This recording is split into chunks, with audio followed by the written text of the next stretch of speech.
work it, make it, do it, makes us harder, better, faster, stronger.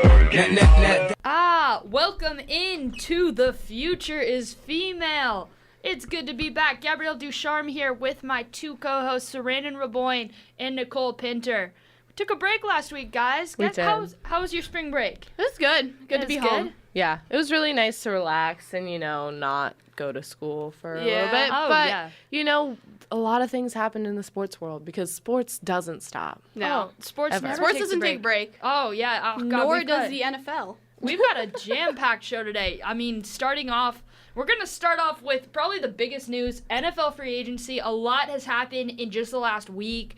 Then we're going to go on the biggest college admissions scandal in the United States of America involving athletics, involving education, involving Celebrities. Pac-12 teams. Involving a lot of different pieces to the puzzle, a lot of different people, just an absolutely kind of catastrophic phenomenon. Mm-hmm. We're going to go on to college basketball. Pac-12 championships, Pac-12 tournament happened this week and last week for men's and women's basketball. And then we will be wrapping it up with ASU softball and baseball, who's absolutely on fire right now. But to start off with, NFL free agency frenzy.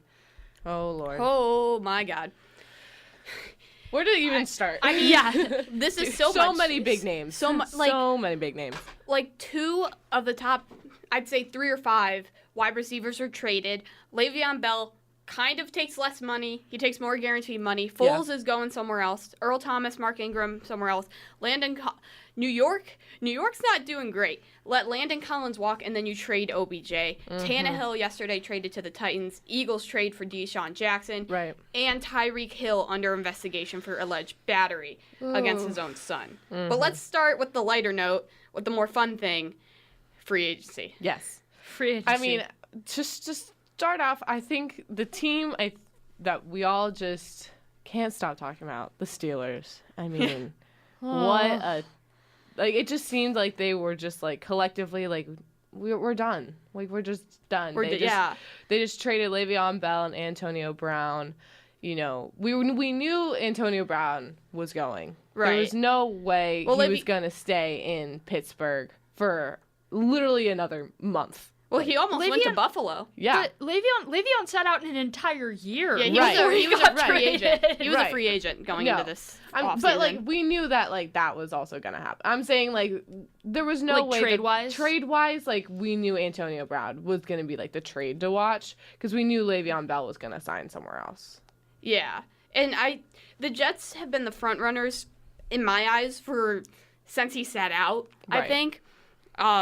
What reason for that, I don't really know. The Jets have been making some moves this offseason, though. And they almost got a couple Vikings. I think Anthony Barr, almost signed there. And then he said he woke up and he was sick to his stomach. The UCLA Bruin. And he said JK, and came back. Yeah, Wow. the UCLA Bruins stayed in Minnesota for, 5 more years, I think? Something like that. Yeah. But the Antonio Brown trade is interesting because he was only traded for a 3rd and a 5th.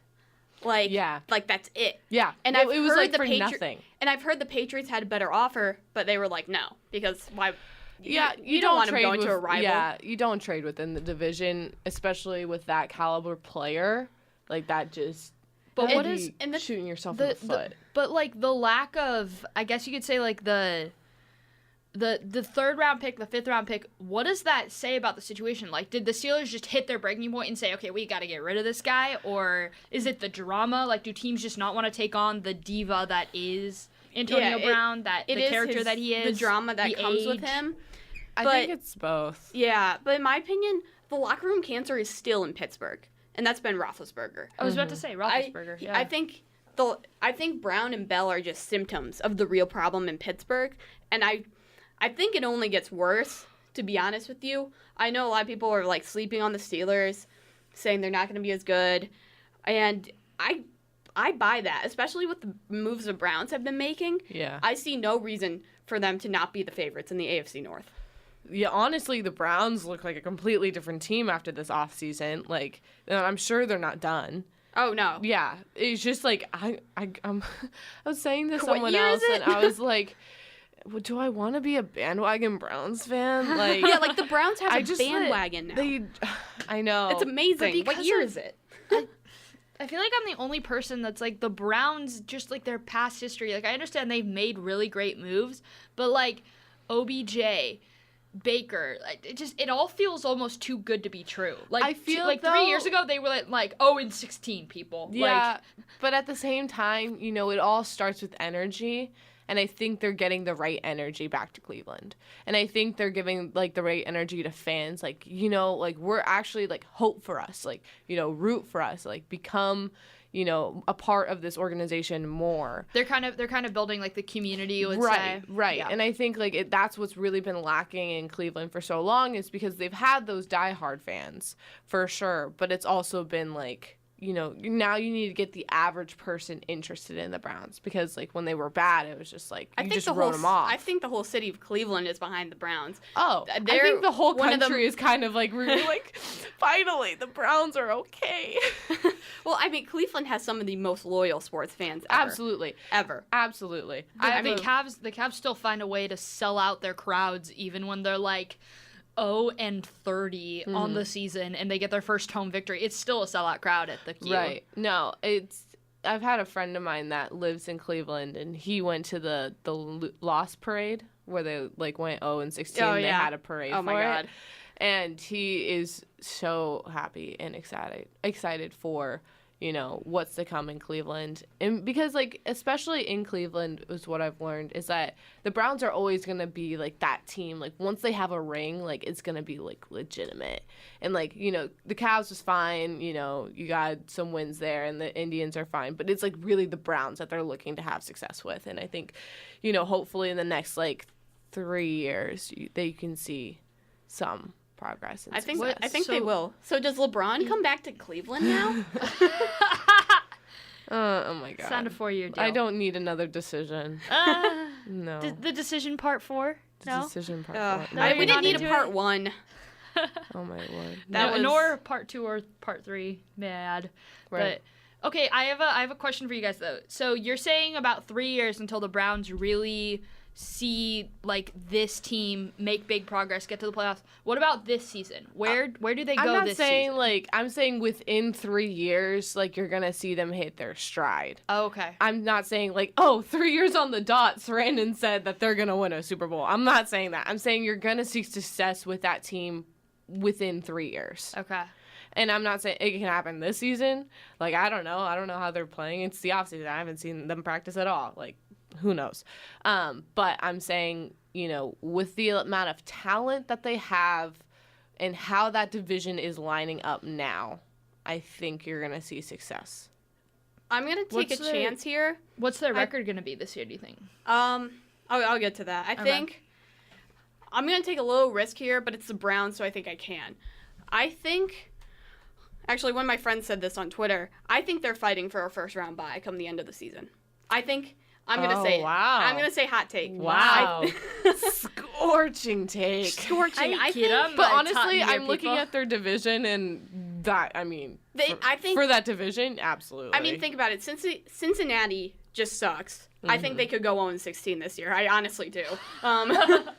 It's just not it's just not a well-run organization. But I mean, the Steelers and Giants are kind of fighting with that. I think the Ravens kind of just gave away their whole defense, their whole number one defense. They did give a lot of pieces away, and they gave away Flacco, which not necessarily that he was part of it. Right. But, you know, that is like a long-standing figure in the organization, you know, a franchise face. Right. So that is a little bit different, and you're going to have some turnover with that. And I think Earl Thomas, is an okay signing.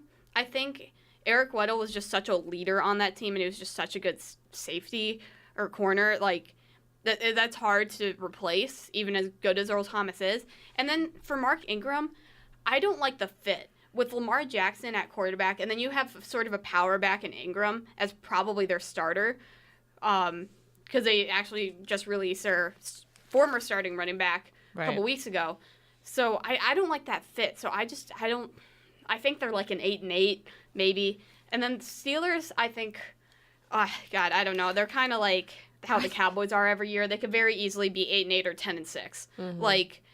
I think the Steelers are going to collapse hard this year after this offseason. I think Steelers and Ravens are fighting for second in the division, but I think the Browns being as good as they look, it makes it more interesting to watch. And they're young. Right. Which, Steelers and Ravens aren't necessarily young. You have Ben Roethlisberger, which how long has he been in the league?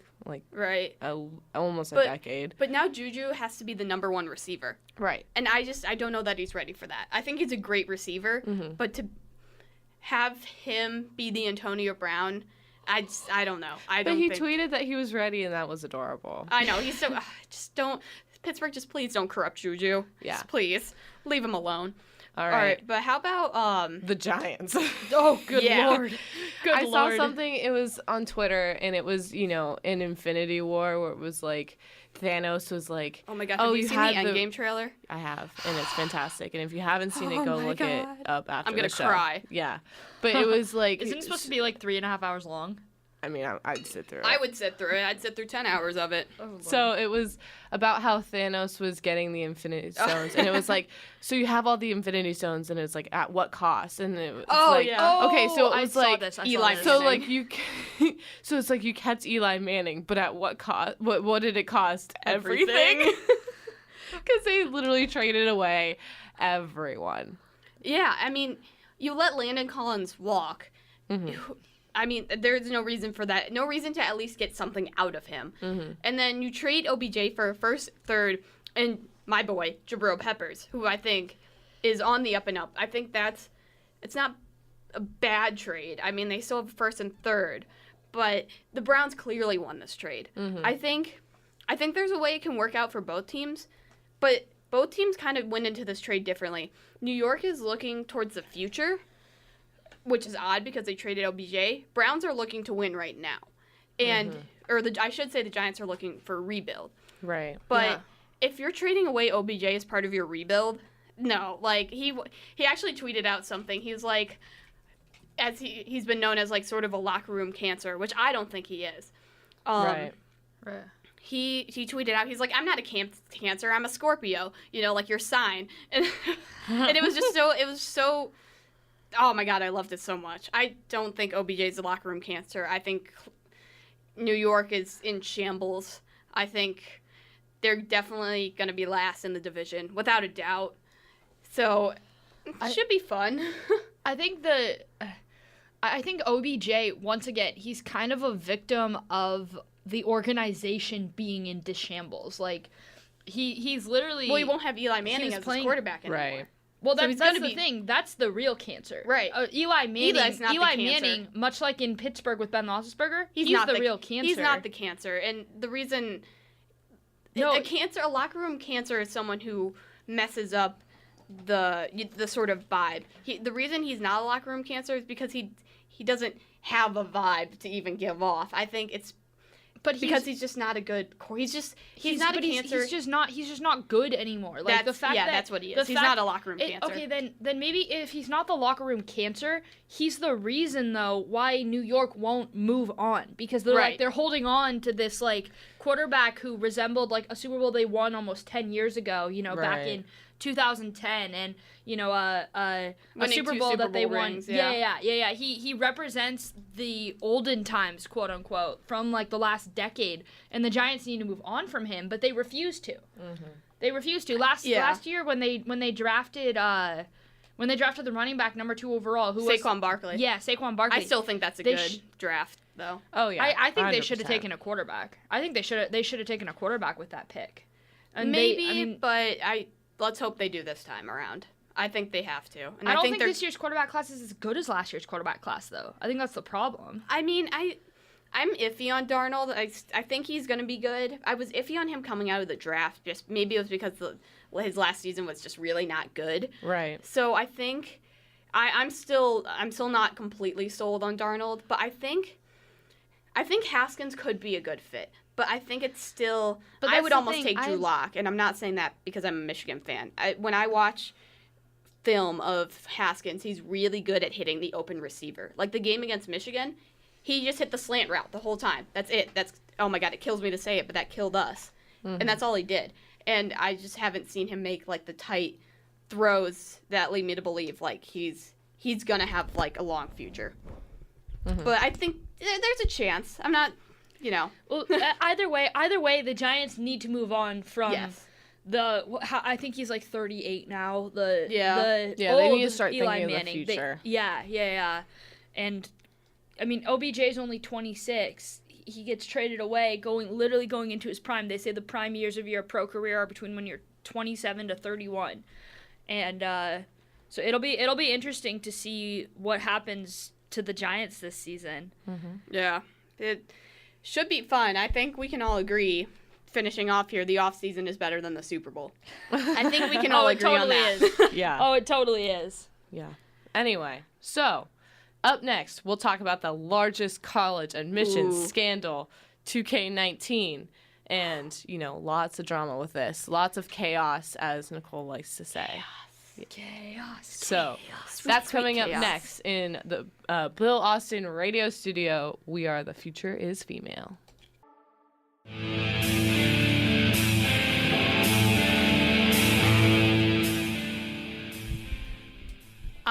Welcome back into The Future is Female. We're going to be moving on a little bit to the largest college admissions scandal in United States history. This scandal involved a lot of schools on the West Coast, UCLA, USC, Stanford, a lot of schools on the East Coast, in the Midwest, all over the country. Essentially, a lot of schools have been involved in this scandal. Nicole, do you want to take the lead on this one? Yeah. I mean, this is fascinating. So the schools involved in the largest college admission scandal, as Gabby said, USC, UCLA, Stanford. So 3 Pac-12 schools involved: Wake Forest, Georgetown, University of Texas at Austin, and Yale. Hollywood actresses Lori Loughlin from Full House, or Aunt Becky, and Felicity Huffman from Desperate Housewives are among those who paid bribes to help their children gain admission, and both are under arrest. And I mean, there's still more people. There's still, like, those are not just the 2 only. There's more like CEOs. There's resort and casino operators. There's retail merchandising firms, boutique marketing companies, international law firms. I mean, you name a profession that is like high standing in society that earns a lot of money, and most likely it is on this list. Yeah, and I think it's just the tip of the iceberg. 9 coaches and sports administrators were indicted. They were Rudolph Rudy Meredith, former Yale's women's soccer coach; Donna Heinel, USC senior associate athletic director; Allie Koroshanen, former USC women's soccer coach; Jovan Vavic, USC women's water polo coach; William Ferguson, Wake Forest volleyball coach; John Vandermoor, Stanford sailing coach. List goes on. It's on ESPN. I mean, it's just so. I'll go over break down what they did. The scandal so, is yeah, first. What happened?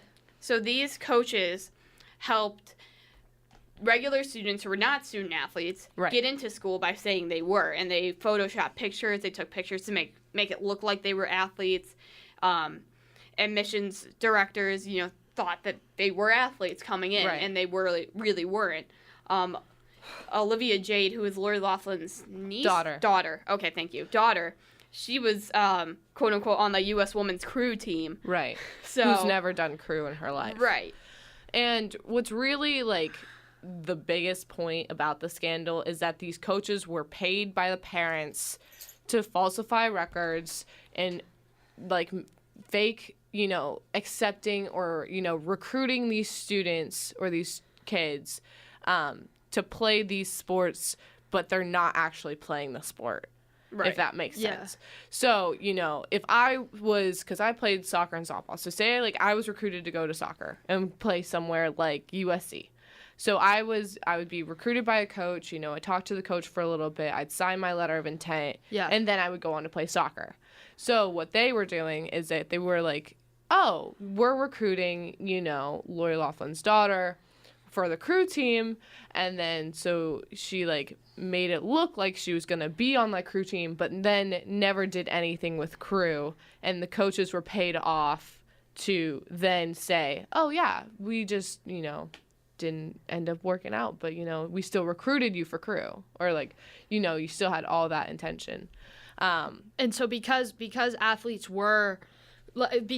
students were quote unquote recruited as athletes, the standards for them to get into schools, to get admitted to schools, it was essentially easier for them to get into those schools because the standards to get into, at least I know a Pac-12 school, the standard to get in is like you need to have above a 3.0. Right. And that's essentially across the board for the Pac-12 conference. You need to have like at least a 3.0 to get into those schools. We'll say for Stanford. Well, Stanford, I think it's a little bit higher, but I know at least for UCLA, USC, you need to have about, I think it's above a 2.7 to 3.0. I talked to a guy last year when I was in high school. He was getting recruited to play water polo at UCLA, and so he was kind of telling me about the admissions process. But anyways, like basically, if you become an athlete, then you don't have to have as high of standards. Like you can get into Stanford on a, say like a 3.5, and you can get into Wake Forest, Georgetown, Yale.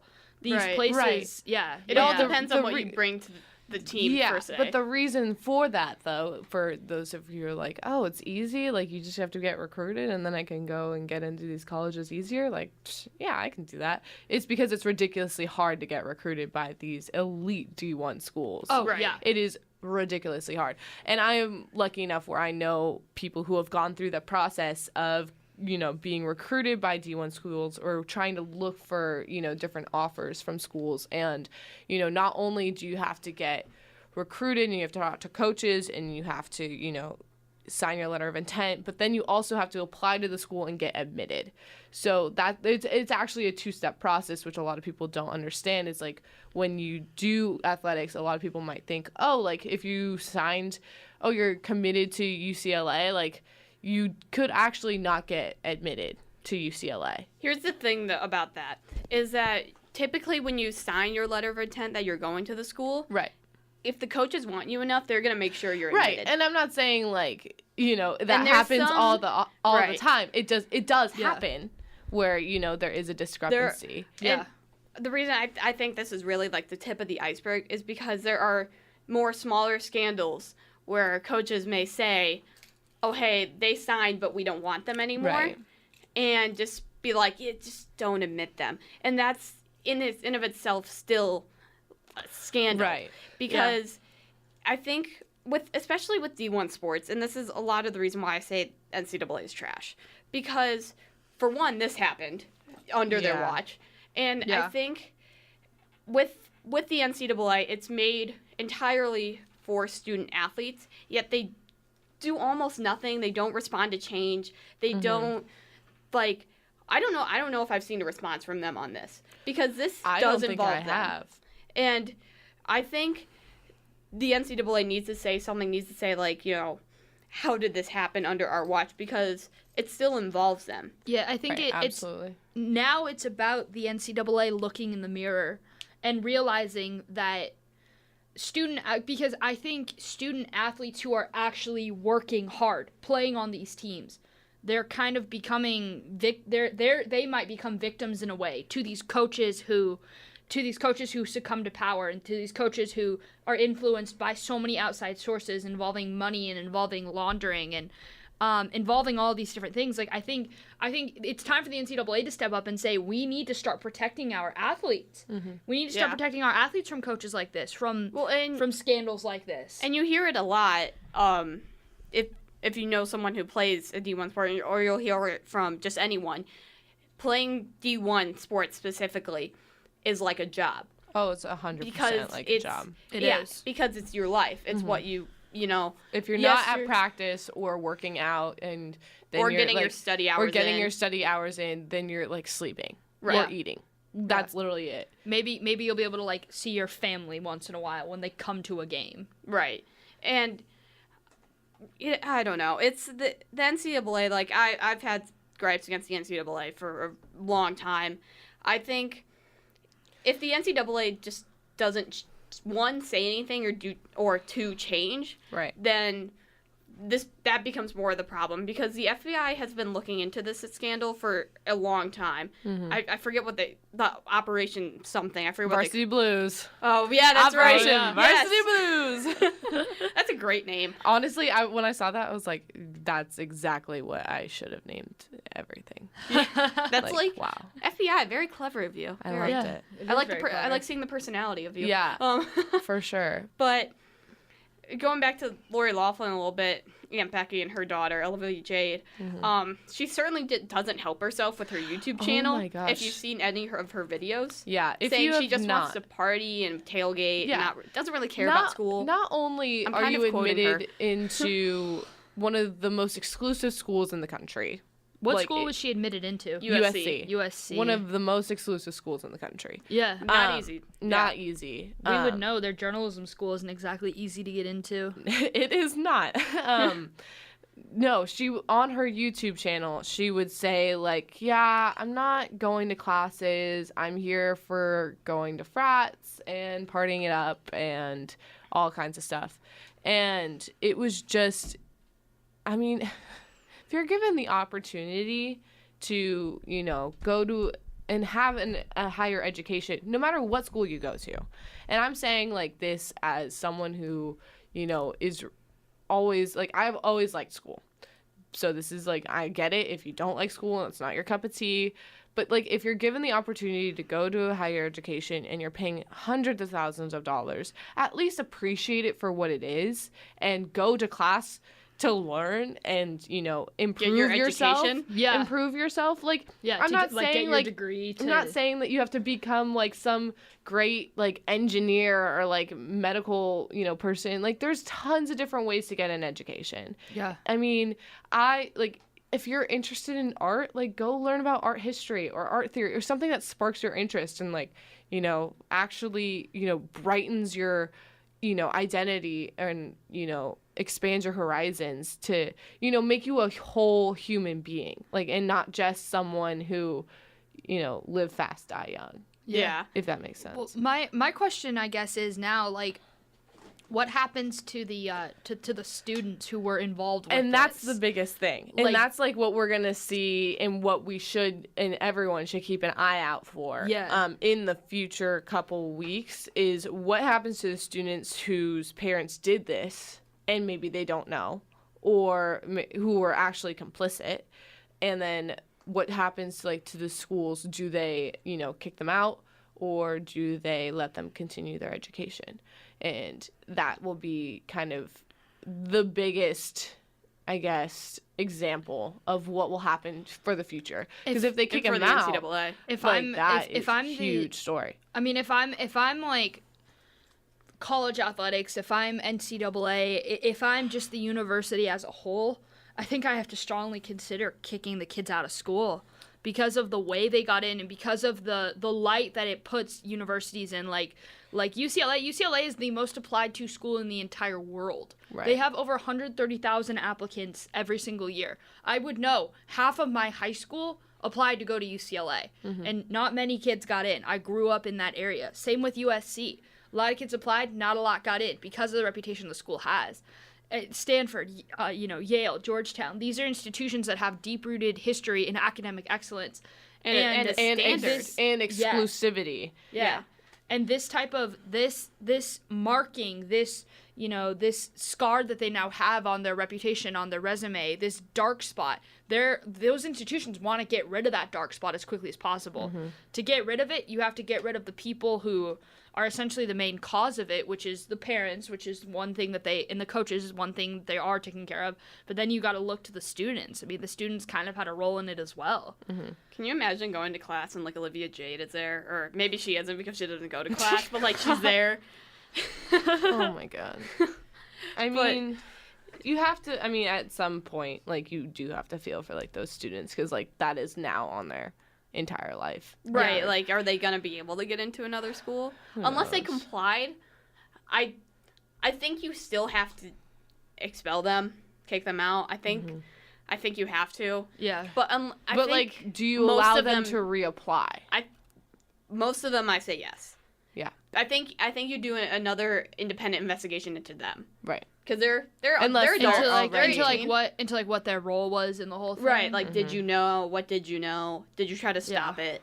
Like, did you go I mean, along like, with it? but like, would you try to stop it? If No, your if my parents were- could pay me like to get into Michigan, heck yeah.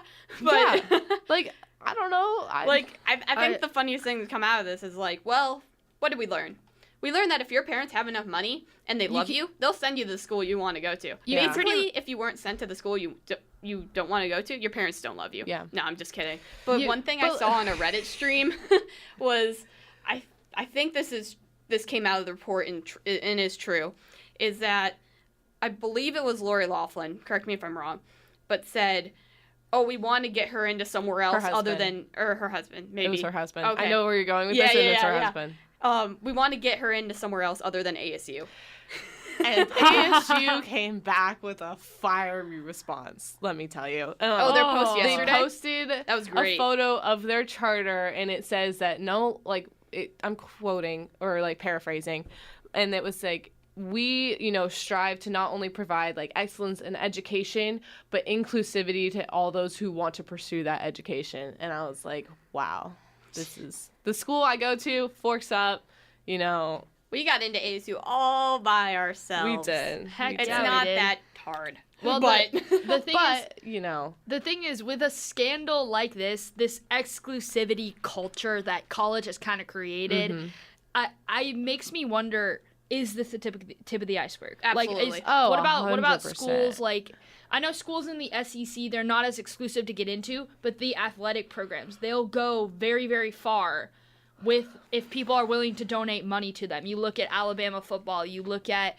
Kentucky basketball, you look at these different programs. I'm not saying by any means these programs have been found for anything like involving this scandal, but it really does make you wonder, how far is this investigation going to go? But like at the other end of it is like, when you're accepting these type of students, you are also pushing out and denying other types of students. So you're propelling, like maybe, and this is like, maybe those students would have increased diversity in these campuses. And so like, we're going to see in the future, you're probably going to see a lot of like class action lawsuits against like, these schools, saying you denied me because of, race, gender, ethnicity, whatever. And you admitted someone who paid you illegally.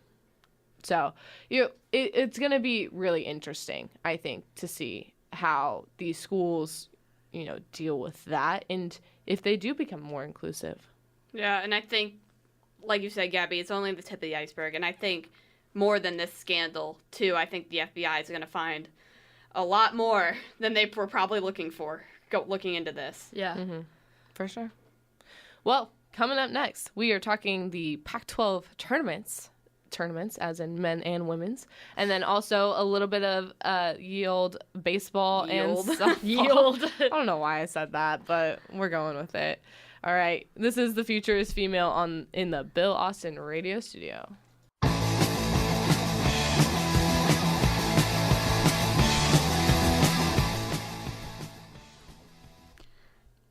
Welcome back in to The Future is Female. Gabrielle Ducharme here with my co-hosts Sarandon and Nicole.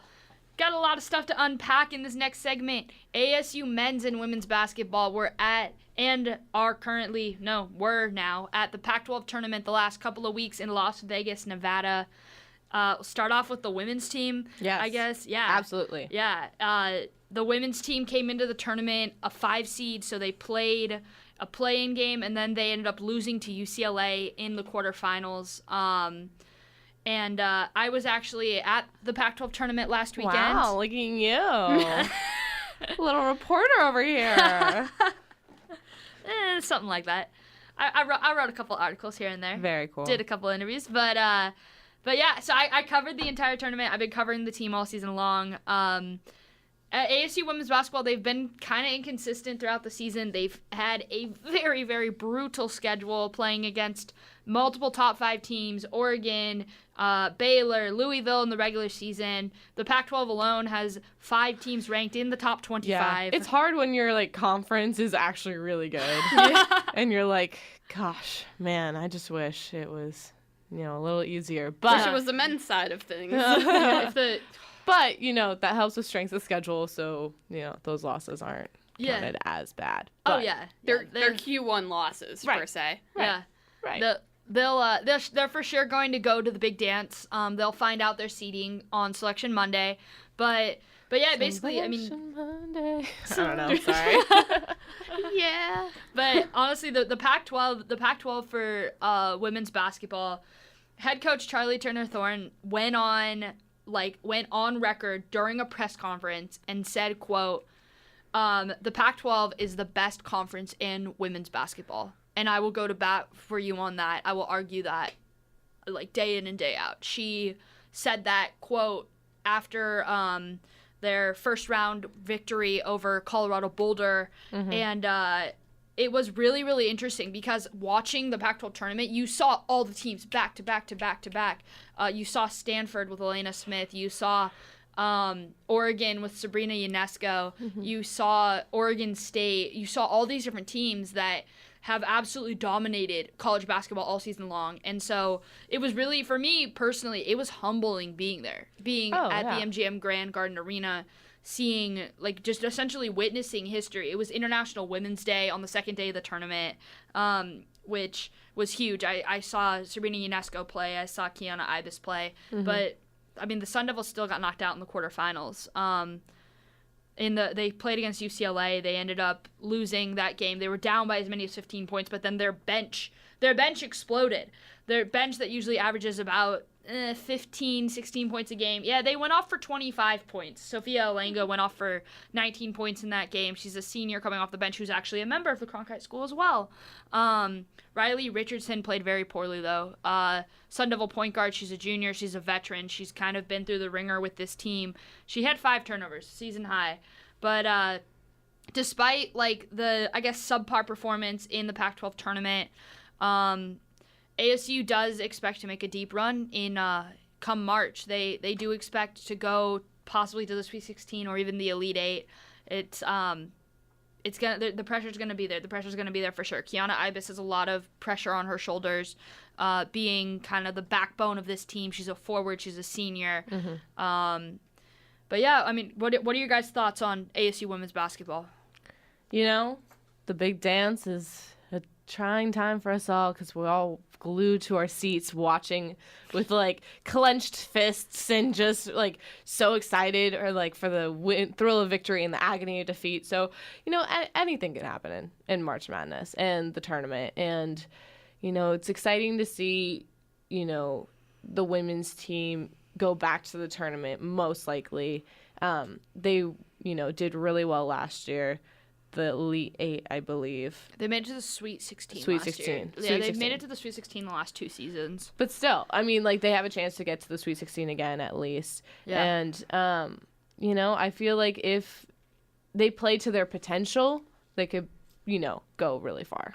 Well, I went on Cronkite Sports Live the other day, and I was asked kind of about, like, what's the mentality for this team? What is their identity going to be going into this tournament? Because unlike the men's team, the women's team actually does kind of have an identity. Right. They're a really, they're not really hot and strong. Cold. They're hot and cold in their own right, but it's just not, it just hasn't hurt them as much as it's hurt the men's team. But the women's team, I think if they lock in defensively, if they get on the boards, they're not a very big team. Their tallest player who plays a lot, Trinae Johnson-Chapman, she's about 6'1". Mm-hmm. Compared to Oregon State, who has, like, 4 players over, like, 6'3". Wow. Arizona State's actually pretty short. Yeah. But if they lock in defensively, if they get on the glass like they have been all season, if they get out on the break, they're a really, really good fast-breaking team. Even though they don't get out on the run very often, they're really good when they're in that capacity. If Riley Richardson plays consistently, Kiana Ibis stays healthy, I think this team has got an opportunity to go all the way to the Elite 8. I really do. After their loss, we talked to head coach Charlie Turner-Thorne, and it was she was optimistic. She's very optimistic about this team despite the early exit, just because of the level of competition they've played all season. Yeah, I mean, like, I feel like, you know, an early exit in the women's Pac-12 tournament, it's not like a death sentence for the team. No. And especially with the level of competition and play that is in the Pac-12 tournament. And so I feel like, you know, it gives them time to reflect on how to improve, how to step into March Madness in the tournament, you know, stronger as a more together, well-developed team. And it will give them that break that they need, to really solidify who they are and, focus on that identity that they're developing. And that was one thing CTT actually was excited about. She was like, we wish, of course, we were still playing. Like, right. we didn't want to lose this game. But at the same time, are we going to be sad about 2 or 3 more days worth of rest and preparing for the NCAA tournament? No, we're not, actually. Right. We're kind of optimistic and excited because the questions of Kiana Ibis's health. She injured her knee. She's had a bad knee injury for the last, since high school, essentially. Right. Because of Riley Richardson kind of not being in that headspace she needed to be in, right. Because of Courtney Ekmark going cold from behind the arc. All of these different questions, they want to be able to retool. They want to be able to reset their defense, do everything like that. Honestly, I might even say it might have been better for them, hot take, might have been better for them to leave early because then they're probably going to face these teams again in the tournament as well. And so instead of playing, in the regular season, in the Pac-12 tournament, and then again in, the NCAA tournament, they're playing them, the majority of them, one less time. Oh, yeah. Then, you can still have a little bit more fresh ideas, a little bit more different strategies to combat, their offensive runs. So I think, it might be just a blessing in disguise. So they can come at it with a fresh take, a fresh look, and, they don't play the same team the same way 3 different times. Oh, yeah. Oh, absolutely. I would probably agree with you on that. Seeing how the team looked at the end of the second game against UCLA, they were tired. Mm-hmm. They have been beaten up all season. I think Jamie Rudin, she's a junior who comes off the bench. She's one of the main players coming off that bench. She kind of talked about how this point in the season, everybody's kind of beaten up. Rudin's been battling a broken finger for the last couple of weeks, and she went on record to say she's going to be ready for NCAA play. Mm-hmm. Kiana Ibis injuring her knee against Colorado Boulder, then turning around having to play against a fast-paced UCLA team. There were all these questions about this team, and I think that extra couple of days of rest is actually really going to help them come Wednesday. I don't know, Nicole, what do you think? How far do you think this team will go in the NCAA tournament? I mean, from what I've seen, I think you're right on the dot with Elite 8. I think right now what I'm seeing is they're a 5 seed. And I think that's going to help them. They're right in the middle almost. Yeah. And I think a nice middle, middle. You're not playing 2 hard teams. Right. Yeah. You'll see them down the road. I think that's a really good placement for them. And I kind of agree with Sarandon. Going out early almost helps them. Yeah. Get rested, get back up to speed. And I think with that, they could go far. And I will say this, just personally, as a sports journalist, sitting here we're all sports journalists, we're all women.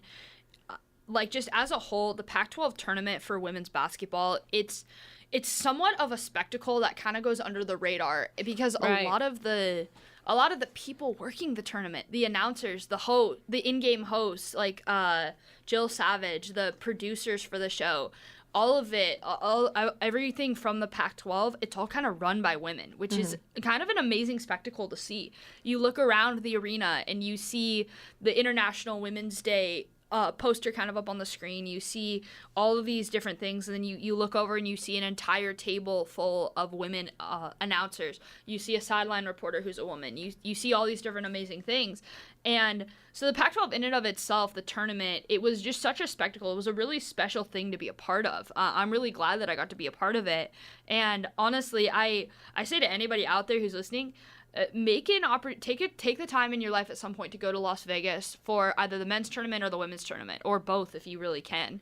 I think the women's tournament is going to be moved to Seattle next year, but just as a whole, the spectacle, Stanford ended up winning the tournament. They played against an Oregon team. Both teams are top 5 in the country. Both teams may even make it all the way to the Final Four if they're not in the same division. So yeah, honestly, the Pac-12 tournament as a whole, it was an incredible spectacle to be a part of. Yeah. On the women's side. Going over to the men's side, ASU suffered a heartbreaking loss to Oregon in the quarterfinals in overtime. And I was listening to Heat Check After Dark last night, and they brought up some really good points that I wanted to address. And they kind of talked about how you said, like, they don't have an identity, and, Yeah. like, that sort of makes them predictable. Yeah. And, like, the loss against Washington State, predictable. The student section didn't show up, neither did the team. Right. And I don't think their effort should be in question. I think, as the guys on Heat Check After Dark said, it's coaching. And well-coached teams never get blown out. ASU's been blown out, like, 3 times now, I think. And what they were saying is that, you know, coaches like John Beilein, Coach K, I'm just going to say, you know, you've never seen them really blown out. I mean, they've suffered tough losses, but I think last night came down to coaching. I think we lost that game because of coaching, and I don't think Hurley gets enough credit. Not good credit, I guess, for that. I think that Oregon's coaching was just really, like, they came out firing on all cylinders. ASU was able to make a comeback, but in those last minutes of the game before overtime, they kind of reverted back to how they started. Yeah. You know, with Michigan, with Duke, with Kansas, you know that the last minute, they're going to turn it on. They're going to turn on another gear. With ASU, not really. I mean, the energy just wasn't there for a lot of the game. And I think that's what makes ASU men's basketball really frustrating. And I think they're still on the bubble a little bit. I think what's going to get us over is a win over Kansas. But, you know, do we deserve to be, like, over some really good teams in Belmont and, you know, from what I've heard, our strength of schedule is what's kind of pushing us over the edge. And the fact that we did win, Casey Ferguson went on the Arizona Sports 98.7 radio station on the Birds and Gambo show yesterday. He's an analyst and a reporter for the Pac-12 network, and so he's been in Vegas all week reporting on the men's basketball tournament. He's saying that ASU will get in. They probably won't be higher than about a 9 or a 10 seed, but they are in. They are in. I've heard the that they tournament. are. I think they're like an 11 and 12. I think they're a bit higher than that. You mean lower? Or lower, yeah. Sorry. I agree. I think they're in, but real quick before we go, if Oregon wins tonight, Washington's obviously in. Washington's our only bid, I think, for sure. Like, absolutely. If Oregon wins, do we get 3 bids, or is it just Washington and Oregon? Well, that's the biggest question coming out of the Pac-12. That was the biggest question posed yesterday to Casey Ferguson, and he's saying that if Oregon does win it all, the Pac-12 is going to have 3 schools going to the Big Dance. He's saying that ASU has done enough to get into the Big Dance. They'll probably be the lowest seed from the conference, but because of the play of Remy Martin, because of the win over Kansas, because of the Freshman of the Year vote for Lugens-Dort, because of all these different things, the Pac-12 is going to have 3 schools in the tournament, and especially because they are a Power 6 conference. Yeah, and those guys' effort is not in question. They played their hearts out. I think it just came down to coaching. But we'll watch tomorrow. Selection Sunday. Selection Monday. We love the Big Dance. Oh, yeah. Best time of the year. It's the magic of March. Magic of March Madness. Where everyone has their computers open during class, all watching different games. It's fantastic. Well, I guess anything else? What are you guys doing for St. Patrick's Day tomorrow? Anything? ASU softball game. Yeah. Seeing family. Enjoying the weather. Yeah, the weather's enjoying the nice beautiful. weather. I'm like hoping Michigan's in the final for the Big Ten tournament. Very nice. I know. I'm like, should I go out to the pool today? It's kind of nice. Yeah, it is. So nice weather. Take Rooftop advantage. pool. Rooftop pool. Oh yeah. Absolutely. Yeah, I'm not doing anything. I'm not either. Yeah, I'm not Wear either. green, that's about it. Yeah, wear green. Yeah, you get pinched if you don't wear green, I think. I have a shirt that says Irish-ish. I love it. I love it. All right. And thank you so much for tuning in. We are The Future is Female here on Blaze Radio in the Bill Austin Radio Studios. For Sarandon, Raboin, and Nicole Pinter, I'm Gabrielle Ducharme. We will see you next Saturday at the exact same time. Thank you all.